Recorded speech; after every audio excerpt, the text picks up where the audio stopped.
Hi, good morning. It's really my pleasure to say thank you to my friends out there, those of you that have been of a very good support to what we are doing. However, I still need to plead with those of you out there, the people that have not been able to subscribe to my channel and to follow us on Facebook to kindly do so. We are really bent on, introducing English language topics. And we have this mandate of bringing the knowledge of the language very close to your doorstep. But I've noticed that too many people out there, when we talk about the subscription in the YouTube, or maybe following the Facebook pages and all that, they are often scared. I wouldn't know why. Let me remind you, it does not cost money. It doesn't cost money at all. It's just a question of clicking on the link, whichever one, maybe the Facebook link or the YouTube link. It directs you, it channels you to the Facebook or the YouTube. Then you do what? You hit the red button for the YouTube. You see the inscription there, subscribe, written on the red button. Click there, you've subscribed. Then that's all. It doesn't require money. It doesn't cost data. You don't have to be scared. Thank you very much. I want to believe that you are going to do well to consider my plight. Today in our tutorial, we are looking at the cases of the personal pronouns. You see, when we mention cases of the personal pronoun, of course, in the personal pronoun, we are talking about things like this. We have I, we, you, she, he, it, they. These are the personal pronouns. And talking about the cases, of course, we've written them or presented them in their subjective cases. Now, they are here representing subjects, okay? Of course, we have the I and the we under the first person. This is first person. We have the you as the second person. First person I, first person we, all right? But the I is representing the singular, the we is representing the plural. Then we have you as the second person, but the you represents singular or plural. Then we have the she, the he, it, and they under the third person, singular and plural, of course. She for singular, he for singular, it for singular, they for plural. Okay, having said this, you need to take note. They are presented or they are representing the subjective case. All right? Let me say something about the subject or the subjective cases. When we say subject, you don't need to get confused. The subjects in sentences, oftentimes, they are the doers of action in sentences where they exist. For example, if I say something like this, Obi bought a car. All right? Now look at this.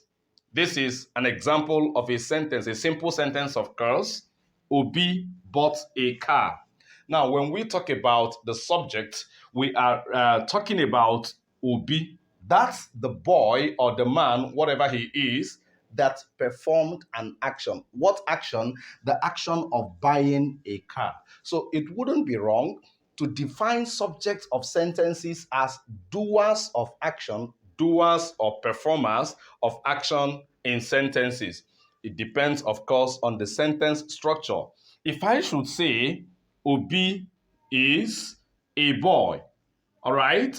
Obi is a boy is equally an expression. Look at the subject. So in this case, Obi doesn't perform any action. Rather, he's giving information, all right? So subjects of sentences are equally givers of information. They could be the main person, the main thing, the main place, the main idea, whatever it is that we are talking about in sentences. All right? That's a digression a bit, but it is to intimate you or to bring your knowledge very close to what we mean when we talk about subject. Now we are looking at pronouns as subject. From the sentence we gave, we said Obi bought a car. By the time we make up our mind not to mention the name Obi, what do? We substitute the name with a pronoun and we write he, okay? He bought a car. He bought a car. Look at this. Now, this is a kind of substitute to the original name Obi, which we wrote formally, okay? Now, whether the name written, okay, or replacement, which is a pronoun used, they are all subjects. In this case, the subject is he, all right, pronoun. So it wouldn't be wrong to say that the subject of a sentence can be a noun or a pronoun. All right, look at these pronouns under the cases of our personal pronouns. Look at them in their subjective cases. How do we obtain them in their objective cases? Now, listen, when we talk about the objective cases, that's where we have situations of objects. Of course, in sentence structure, we have the subject, we have the verbs, we have the objects, okay? Now, what are the objects? What do we need to learn when we mention objects? The objects are the receivers of the action that is performed in the sentence or in whatever expression, okay? When the subjects perform action, you notice that the object, they suffer or they receive the actions that this subject perform. Example, when we say, when we say something like this, Obi, another name, another Obi again, Obi slapped the boy. Okay, look at this. Obi slapped the boy. Obi here is the performer of the action, the subject, okay? The subject of the expression. The boy here, of course, this is a noun phrase because we have this determiner. So the boy is the receiver of the action, the receiver of the action. That's the object. Okay, now if we see something like this, that's where we talk about the object. Okay, the object is the person, the thing, whatever it is that suffered the action performed. Obi performed an action of slapping, while the boy suffered the action of receiving the action performed. Remember, we are talking about pronouns as objects. If these ones are representing the subjects, that's the subjective cases, how do we obtain them in their objective cases? The I here becomes me. Have you seen it? I, all right, subject and me, objective case of the I. What about we? We becomes us. We, us. Remember, first person, plural. Objective case, plural. Okay? What about you? You remains you. You as subject, you can also be object. Now look at this. For the she, this is the you is the second person. And the second person, in my previous video, I told you, the second person can be singular, can be plural. All right? Okay, that is by the way. For the third person, where we have the she, the he, the it, and the they. Now, the she, representing it in its objective case, it becomes her. All right, that's her.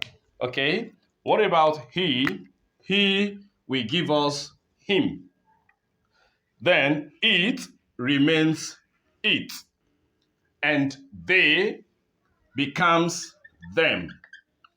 So if you look at this, they are all equally personal pronouns, but in their objective cases. All right? These, they are in their subjective cases. Now, here they are subjects, and here they are objects. If we want to obtain sentence expression, the point is this: we can only use I to make a sentence where it must be functioning as the subject of a sentence. What about me? We cannot begin a sentence with me. It would be very wrong, although it depends on how you have decided as a guru or whatever level you've attained in English language. It depends on how you are able to construct the sentence.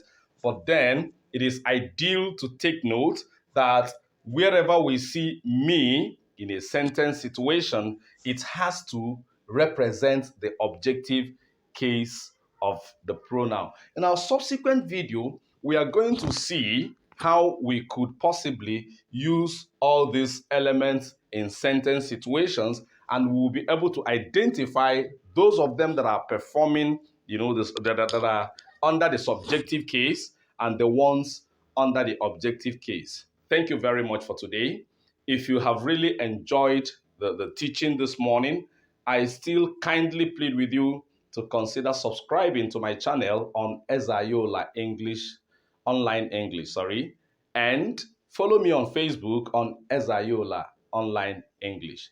Thank you very much.